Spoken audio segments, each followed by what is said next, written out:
ونستعينه ونستغفره ونعوذ بالله من شرور أنفسنا ومن سيئات أعمالنا من يهده الله فلا مضل له ومن يضلل فلا هادي له وأشهد أن لا إله إلا الله وحده لا شريك له وأشهد أن محمدا عبده ورسوله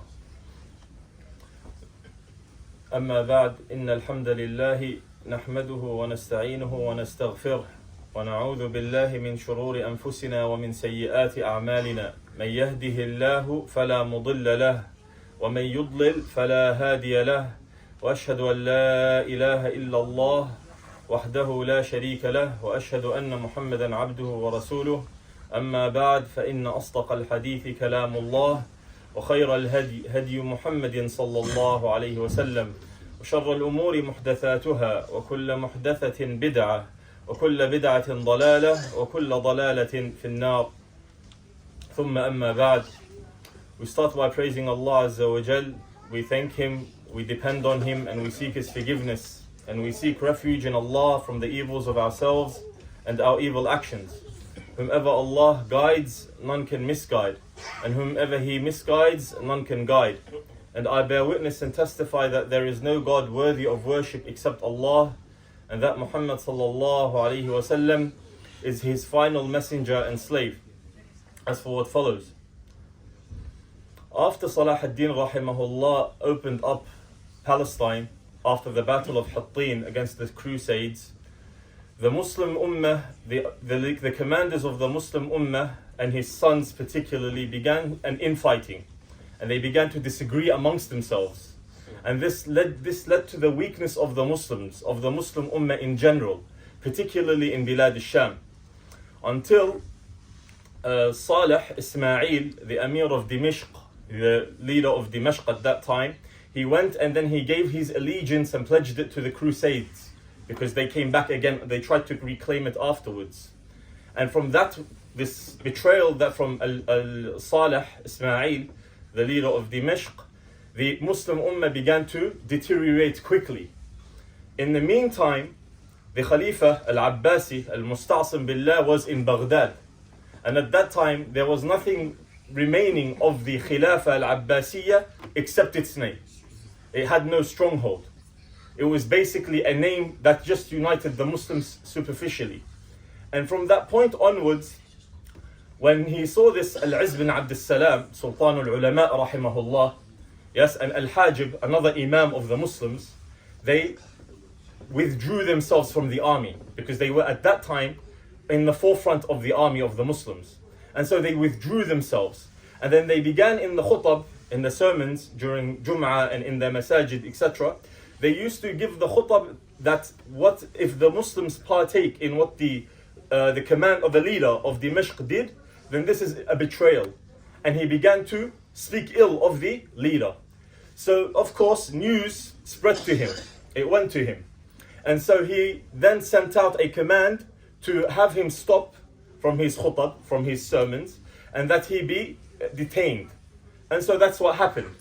And so until then, some of the advisors of the Amir of Dimashq, Malik al-Salih Ismail, they said to him, this is an Imam of the Muslims, and the Muslims will react. So then he sent a messenger to him, and he said to him, the leader, the Amir, the governor, sends his salam to you and tells you that he's more than happy to reinstate you, on the condition that you go to him and you seek his forgiveness, and that you kiss him. You kiss him on his hands.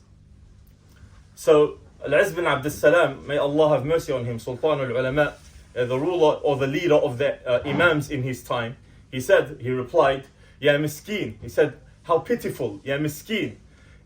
I would be ashamed for him to kiss my hands, let alone me kiss his hands. And then he said, you are in a valley and I'm in another valley. Praise be to Allah who saved me from the turmoil and the tribulations that you all are going through. And then he left.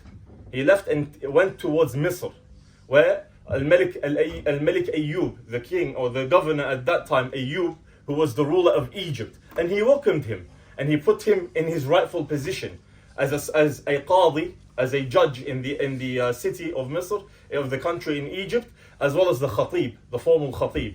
And Al-Izz bin Abd Salam rahimahullah continued to do so until Ayyub rahimahullah, he passed away. Then fast forward, then came afterwards when the Khalifa al-Abbasi began to further and further indulge himself in the luxury of this world, the Tatar, the Mongols, now from the east began. So initially it was the Crusades until Salah ad-Din rahimahullah stopped them. Now it came from the west, it shifted to the east, where the Mongols were now moving with their onslaught.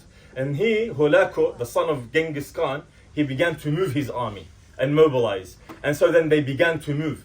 And then they removed the Ismailiyya in what is known today as Iran. So they removed the Ismailiyya from the rule, and then he began to move from the east westerly towards Bilad al-Sham.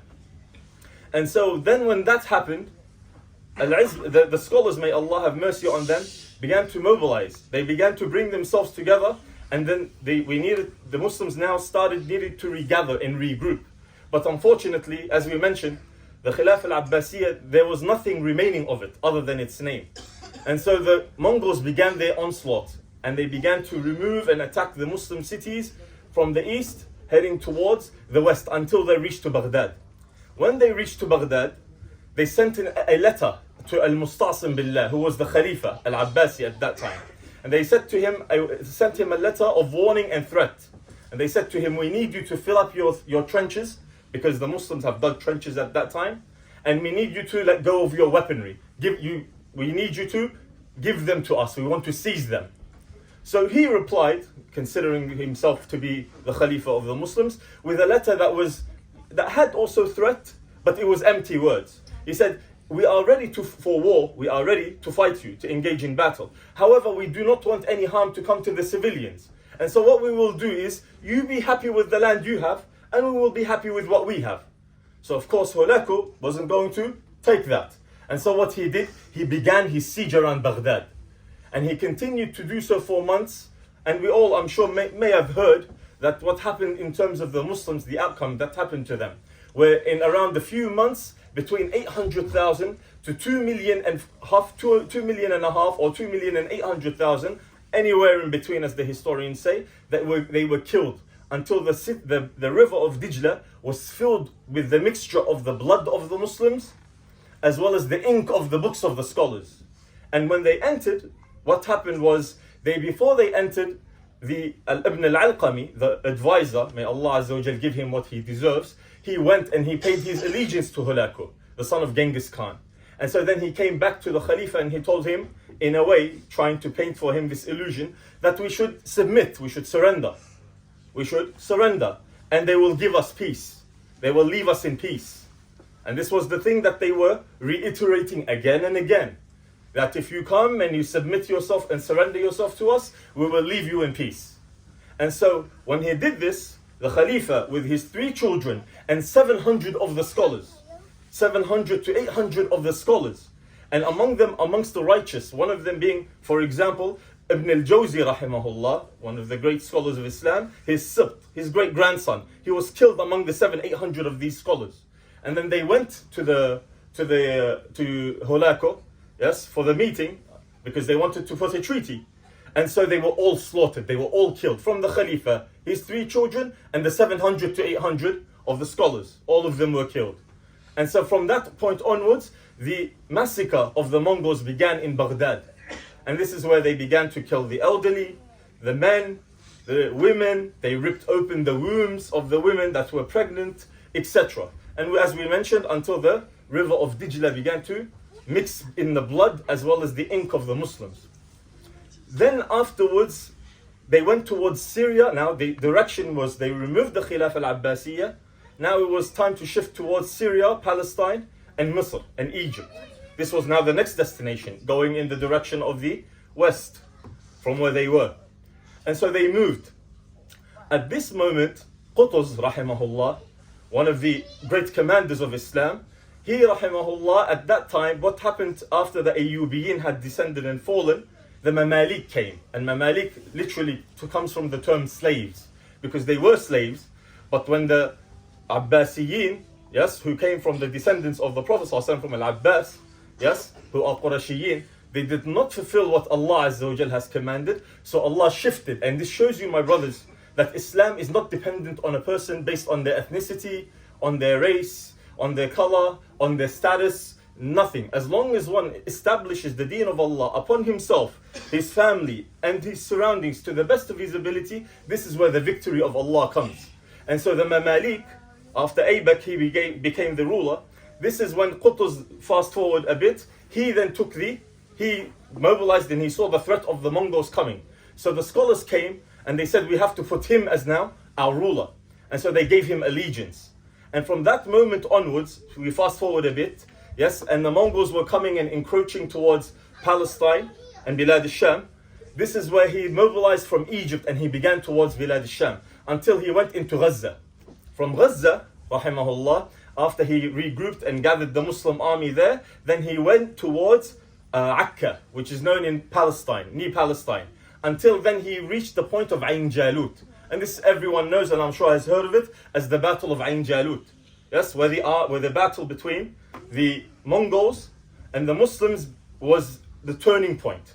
And this is where the Mongols, their threat broke. And the Muslims began to rise up. And so at this moment, and let's take a glance or a glimpse of the picture of what happened on the battlefield, when the Muslims began to engage, before they engaged, it was a Friday. And Qutuz rahimahullah, he commanded that the army does not engage with the enemy until after Salatul Jum'ah. Because on the Khutbah, he commanded for the Khutbah and for all the regions surrounding that dua is made for the Muslims and for the Mujahideen there. Because this is wisdom, this is fiqh, this is understanding. He utilized the time of the hour of ijabah, or the time or the hour of when dua is accepted. And so after the Salatul Jum'ah and the scholars and the khutbah began to encourage the Muslims and the Muslim warriors in fighting and make dua for the Muslims, afterwards then the two sides engaged in battle. And at that moment in time, after 3 days, because they would fight and they would clash, and then they would stop over the night time, and then they would continue the next day. Until after the third day, Qutuz rahimahullah, because now the Muslims were, their power was beginning to deplete. The sides obviously are suffering damages and casualties. So at this moment, Qutuz rahimahullah then began to try and further heighten the morale of the Muslims. So much so that in the middle of the battle, his faras, his horse, was struck, and so he was thrown off it. And so when the Muslims saw this, that their commander has fallen off his horse, yes, one of his emirs, one of his advisors came to him, and he got off and he said, please, climb on the horse, use it. He said, no, I do not wish for your benefit to be prevented from the Muslims. I want you to continue with what you are doing. Then they said, but we don't want you to be killed, because if the enemy sees you, vulnerable like this, they can come and easily attack you. And then like this we will lose. He said to them, no. He said, if I die, I go to Jannah. As for Islam, it has a Lord that will never allow it to go into waste. It will never allow it to be defeated. It has a Lord that will take care of it. And so from that point onwards, rahimahullah, he threw off his helmet and then he said his famous statement, Wa Islamah, for Islam. And then he continued. When the army saw this from their commander, then their morale heightened and then they began to attack. And it was at this moment in Ain Jalut, which was in modern day Palestine, where the Mongol onslaught was stopped. It came to a halt and they were broken. So much so until they retreated. And so from this moment in 658 after Hijrah, in Ramadan, after the 25th day of Ramadan, yes, this was afterwards, in these few days, towards the end of Ramadan, when the Muslims celebrated two Eids. The Eid of Fitr, as well as the Eid of victory, that Allah Azza wa Jal honored the Muslims. And so we see, subhanallah, fast forward now, yes, not too long ago, not too much forward, we see now the Mongols trying to come back again, around 699 after Hijrah. So 658 after Hijrah was the Battle of Ain Jalut, which broke the movement of the Tatar, the Mongols. Then they tried to regroup and attack again. And so at this time, in Bilad al-Sham, we have the great scholar Ibn Taymiyyah rahimahullah, who also engaged like his former, predecessor, Al-Izz bin Abdus Salam. He then stepped forward rahimahullah during this time. And so when Qazan, because at this time the Mongols, many of them superficially became Muslims.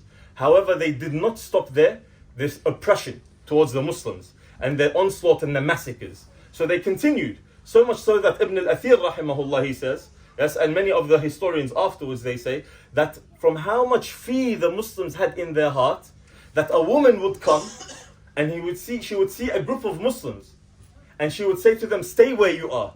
I'm going to go get an axe and I will come to kill all of you. And she would go, bring an axe and come and kill every single one of them. And the scholars say, some of the historians say, and not one of them had some wisdom to run away. This is how much wahan had entered the hearts of the Muslims. So much fear that had entered the hearts of the Muslims. May Allah protect us from this humiliation. And so he, rahimahullah, Ibn Taymiyyah, at this time, when Qazan began his onslaught again of the Mongols and heading towards Bilad al-Sham, so what is known as Palestine, Jordan, Syria, Lebanon, these and the southern of Iraq and some parts of Turkey, what is known as Bilad al-Sham, the Levant. He, rahimahullah, went with some of the scholars to the king, Qazan, who was the king at that time of the Mongols, and he entered into his palace to tell him that we want you to stop with your oppression. Because as we said, he superficially claimed to be a Muslim, despite continuously attacking and killing the Muslims and raiding the cities of the Muslims. So he, subhanallah, this shows you the importance of the status of the scholars in Islam. He said to him, the king said to Ibn Taymiyyah, he said to him, why did you come to us? We were coming for you. And he meant that with what? With irony and a threat. Why did you come to us? We were coming for you. And we were coming towards you anyway. Just stay there, we would have come for you. He said to him, no. Fir'aun is worse than you. And Musa is better than me. And Musa went to Fir'aun. So I've come to you. And this shows you the strength of the scholars. And the importance again of the scholars of Islam. And this, my brothers, may Allah bless all of you and all the Muslims, is not only dependent on the scholar, but an obligation upon every Muslim. Of course, in the foremost, the scholars. But this is how a Muslim is when his heart is attached to Allah Azza wa Jal and fears no one but Allah Azza wa Jal. And so then he, rahimahullah, after the dialogue, he said to him, now I want you to release the prisoners, the Christians before the Muslims. He said to him, what do you mean? He said, yes, as I say to you, you release the Christian prisoners before the Muslims. He said, why? He said, because these are people of dhimma. We have given them an allegiance and a pledge that they are under our protection. As for the Muslims, we have a right, they have a right upon us, but they have a more necessary right in terms of defending them, because no one is there to defend the right of the people of dhimma. The Muslims will always be there, we will defend them. And they, of course, they are far important, but because there is no one to protect the people of Dhimma, you release the Christian prisoners before the Muslims. And he did so. After releasing the Christians and the Muslims, Shaykh al-Islam rahimahullah and some of the scholars, as they were leaving, they began to reprimand him. Why was he talking like that? With a lack of wisdom. Because he was speaking with courage and bravery. So they began to reprimand him instead of siding with him. And so they went their way and he went his way. They said, we don't want to walk with you ever again. He said, I don't want your companionship either.